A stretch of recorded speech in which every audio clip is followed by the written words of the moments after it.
investigación, en un modelo de negocio, se logra llevar exitosamente al mercado. Bueno, entonces, una invención no es necesariamente una innovación, siempre que pues, no haya llegado exitosamente al mercado. Entonces, tenemos el primer empuje de la primera ola de la innovación, que se denominó empuje tecnológico. El empuje tecnológico llevaba el Departamento de Investigación y Desarrollo al mercado, el invento al mercado.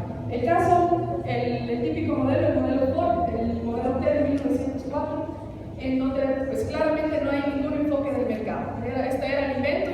De hecho, la frase más tradicional de este invento es: se lo podemos hacer de cualquier color siempre que sea negro. ¿Sí? Entonces, todos los modelos T eran negros, definitivamente negros. La ola 2.0. En la 2.0 tenemos más o menos desde los años 60, la época 1, desde la revolución industrial, desde finales de la revolución industrial. Luego en el mundo tecnológico tenemos entonces el empuje del mercado. El mercado dice entonces: un momento, no estamos dispuestos a asumir todo lo que ustedes nos están imponiendo, entonces también tenemos nuestras demandas.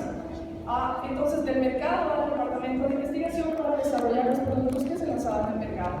Tenemos el caso, por ejemplo, de la videocasetera, la primera videocasetera de Sony, que bueno, ya tenemos al menos algo de la persona en la televisión, tenemos algo de inclusión de las expectativas del mercado respecto de las innovaciones.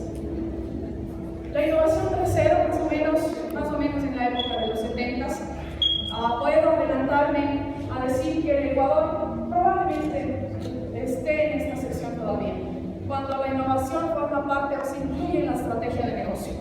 Entonces, siendo un sistema de gestión avanzado, se incluye en la estrategia del negocio, en las actividades de apoyo y también desde la estrategia. Ya no está solamente en el core, en la fabricación del producto, sino está también en las actividades de apoyo en los recursos humanos, también está en la estrategia del negocio, en las adquisiciones. Entonces, no necesariamente las innovaciones tienen que ser tecnológicas. Esta es una innovación no tecnológica, es el caso de IKEA, una empresa americana. Este es un anuncio de 1978 en donde pues, se renovaba la forma tradicional de vender muebles. Ellos son los pioneros en el tema de armado, del do it yourself, en el que uno puede armar por sí mismo sus propios muebles.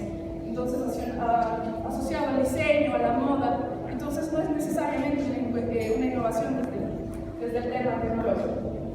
La ola 4.0, desde más o menos los años de la década de los 90, en donde ya se incluye en la innovación a los proveedores y a los clientes. Entonces, tenemos una cadena de valor completa, una cadena de valor ampliado, es decir, se llama de hecho innovación desde la cadena de valor. Entonces, tenemos incluido el core, la estrategia, las actividades de apoyo, los proveedores y los clientes.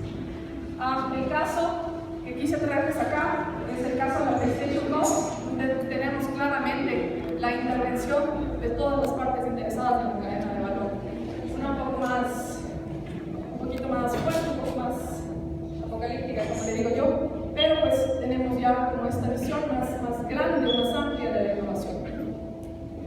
La innovación 5.0 empieza desde el año 2000 en adelante, muy nuevo, es el sistema de innovación abierto. En el sistema de innovación abierto estamos hablando de la transferencia entre sectores productivos y también otros tipos de empresas, no necesariamente entre empresas del mismo sector, sino también entre otros tipos de sectores. Esta innovación abierta es totalmente beneficiosa y también hace o vincula a instituciones del gobierno, a comunidad científica, comunidad académica y también a las comunidades locales. ¿Qué les puse acá? Les puse el ejemplo de Procter & Gamble, donde los productos que esta firma vende para Latinoamérica son desarrollados todos bajo el sistema de innovación abierta. Es decir, todos se apoyan en la academia, en las comunidades, en las comunidades científicas para el desarrollo de los productos que usamos cotidianamente en casa.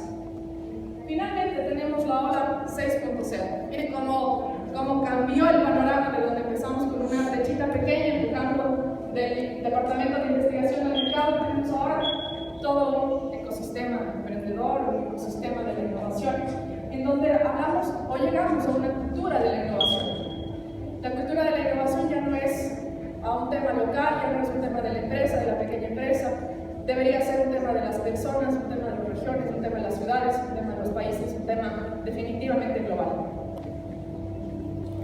Ahora eso no, creo que era la pregunta de los chicos hace un minuto, ¿cómo poder mostrar un tema de cómo está la innovación hoy en Ecuador? Pues no tuve manera de poderles mostrar una gráfica así como el PlayStation 2, pero bueno, ya vamos a ver porque no es que no exista, pero pues ya vamos a mirar qué es lo que está pasando desde mi ojo. Ahora vamos a hablar de responsabilidad social. Así como me encontré el título apocalíptico de 6.0 en la innovación, nos encontramos también con si la responsabilidad social será marketing solamente, de si será una necesidad o será una moda más bien. Entonces es como usar zapatos altos, usar pantalones acampanados, sí, es solamente una moda, parece ser. Entonces vamos a hacer también un recorrido desde la construcción, una construcción propia, de cómo pues, las olas de la responsabilidad social han pasado igual que las olas de la innovación. Entonces la responsabilidad social empresarial, en uno de su versión, su 1.0, empezó con el primer texto de responsabilidad que se escribió en 1953. La responsabilidad del humano data de la época de Aristóteles, pero el primer texto es de Dover de 1953. Pero a la par, Milton Friedman, el Premio Nobel de Economía, decía que la única responsabilidad social que tiene la empresa es la de generar dinero. ¿Sí? La lógica del capitalismo, donde la empresa solamente tiene o está para generar recursos. La primera ola de la responsabilidad social también coincide con la preocupación global naciente de qué está pasando con el crecimiento de las poblaciones. ¿Sí? Entonces, en esta época, en 1971, es cuando se escribió este artículo que tienen ustedes en pantalla, que hablaba del impacto del crecimiento de la población. ¿Sí? Entonces, apenas estaban dando cuenta la gente que pues, el mundo estaba creciendo descontroladamente en el tema de la población. En la ola 2.0, en la era 2.0 de la responsabilidad social, es una época en la que le han denominado la proliferación. Probablemente la época más productiva de la responsabilidad social está más o menos en los años 1970. También pienso, desde mi óptica muy limitada, pero probablemente, que también el Ecuador está todavía en esta sección, donde la responsabilidad social se integra a la estrategia de negocio. ¿Se acuerdan que cuando lo vimos en innovación también decíamos que se integra la estrategia de negocio? Acá también la responsabilidad social se integra a la estrategia de negocio.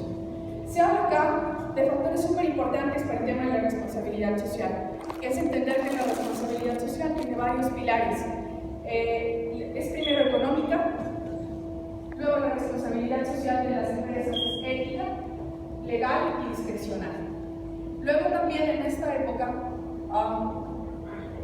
la otra cosa importante de esta sección es el tema de la voluntariedad. La responsabilidad social está más allá de la ley, es decir, si nosotros pagamos los salarios conforme a los mínimos sectoriales, lo único que estamos haciendo es siendo cumplidores de la ley, entonces no existe responsabilidad social hasta allí. Entonces, su alcance o la responsabilidad empieza donde ha terminado el cumplimiento de la ley. Y, como les decía, la institución de la estrategia empresarial.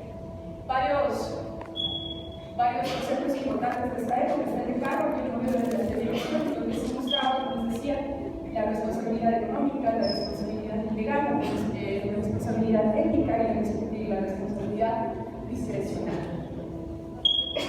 Luego, en el texto en el artículo escrito por Michael Porter, que se denomina Estrategia y Sociedad, vemos cómo la responsabilidad social se puede incluir o se incluye dentro de cada uno de los eslabones de la cadena de valor.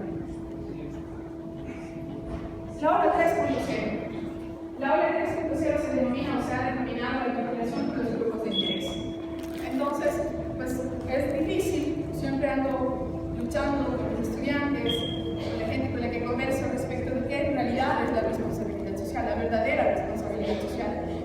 La mayoría de ocasiones pensamos que responsabilidad social tiene que ver con el medio ambiente.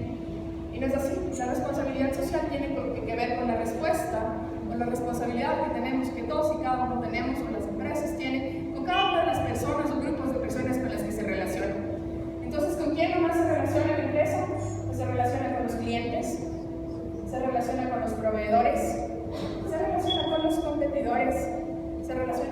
empleados, se relacionen con sus socios, con el gobierno, con los medios de comunicación, con los grupos de presión, grupos ambientalistas, por ejemplo, con la comunidad académica y científica, también, por supuesto, y no de último, no menos importante, sino pues con la comunidad. ¿De acuerdo? Entonces, hacer responsabilidad social no significa pues, gastar menos agua o contaminar menos, sino responder a cada uno de los grupos, de interés. Entonces, pensar que uno se pudiese relacionar con un proveedor, ¿por qué? O sea, porque yo me voy a relacionar, ¿por qué como pequeño o mediana empresa me voy a relacionar con un proveedor? La razón es porque si usted le pide a su proveedor que no contrate mano de obra infantil o que tenga un certificado de cuidar el medio ambiente, lo que está haciendo es procurando un mundo mejor para todos. Entonces, si todas las empresas hiciesen lo mismo, se relacionaran con sus competidores, por ejemplo, para formar clústeres y asociatividades para ofrecer mejores productos, entonces seguramente tuviésemos una realidad local mejor. Y así pues, con todos los otros grupos de interés. Acá también les traje una publicación en ese sentido, que es la teoría de los stakeholders que escribió Donaldson, que es de esta misma época, de la época, de la era del relacionamiento con los grupos de interés. Finalmente tenemos la búsqueda de la sustentabilidad o la era de la responsabilidad 4.0. En la innovación llegamos al 6, en la responsabilidad nomás hasta 4. Acá empiezan a aparecer iniciativas globales súper importantes. Tenemos la iniciativa de los Objetivos del Milenio, que al no verse pues, cumplidos, se transforman en los Objetivos de Desarrollo Sostenible desde la Organización de Naciones Unidas. 17 objetivos que procuran pues, un mundo mejor. Tenemos el Global Reporting Initiative, que promueve también los reportes de sustentabilidad desde las empresas, igual con esta misma intención, con la intención de hacer de las empresas mucho más responsables. Tenemos la ISO 26000, tenemos las normas OSAS, tenemos también la iniciativa del impacto global, a la que la Cámara está suscrita también, como un interés para poner en marcha las iniciativas de responsabilidad social, para que dejen de ser solamente iniciativas de papel, sino más bien que estas se pudiesen cumplir en la realidad. Entonces eso está desde el 2000 hasta nuestros días, hasta hoy. Y también hablamos en este tiempo de la responsabilidad social como una cultura. Es decir, se dan cuenta que los caminos nos llevan al mismo punto. Tenemos un hoy. Esta es una nota de la semana pasada, cuando lo del Hábitat 3 acá en Quito. Y el título del anuncio del periódico, de la nota del periódico, decía la responsabilidad social para construir una ciudad sostenible. Entonces ya estamos hablando de responsabilidad social no solamente empresaria, sino responsabilidad social de las ciudades, ¿cierto? Entonces llegamos a esta conclusión. Hoy, la cultura de la innovación. ¿Recuerdan que les decía? Hoy la innovación lo que requiere es el establecimiento de una cultura en donde participemos todos, donde estén las empresas, la universidad, el país, la región, las comunidades, donde todos estamos de alguna forma en el ciclo este de innovar. Y hoy también nos encontramos con la responsabilidad social como una cultura. Entonces resulta que también es necesario que hagamos responsabilidad social. Entonces yo siento, o mi conclusión es que estos dos caminos, los caminos de la responsabilidad social y de la innovación confluyen, se unen.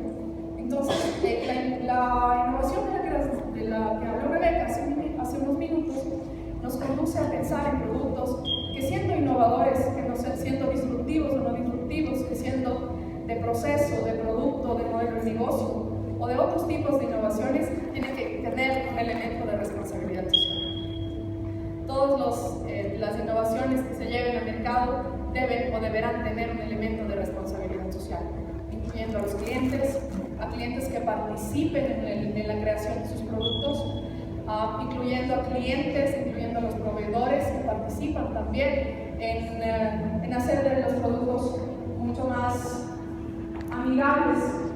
También participan los competidores para formar asociatividades, participa la universidad, o interviene la universidad, facilitando estos procesos de transferencia de tecnología. El gobierno, como nos mostraba Rebeca también hace un minuto, desde los programas que promueve de impulso a la innovación. la iglesia, los grupos de intereses, en definitiva, todos estamos en esta ola de la innovación y también de la responsabilidad social. Eso es pues lo que les quería contar. No quería tampoco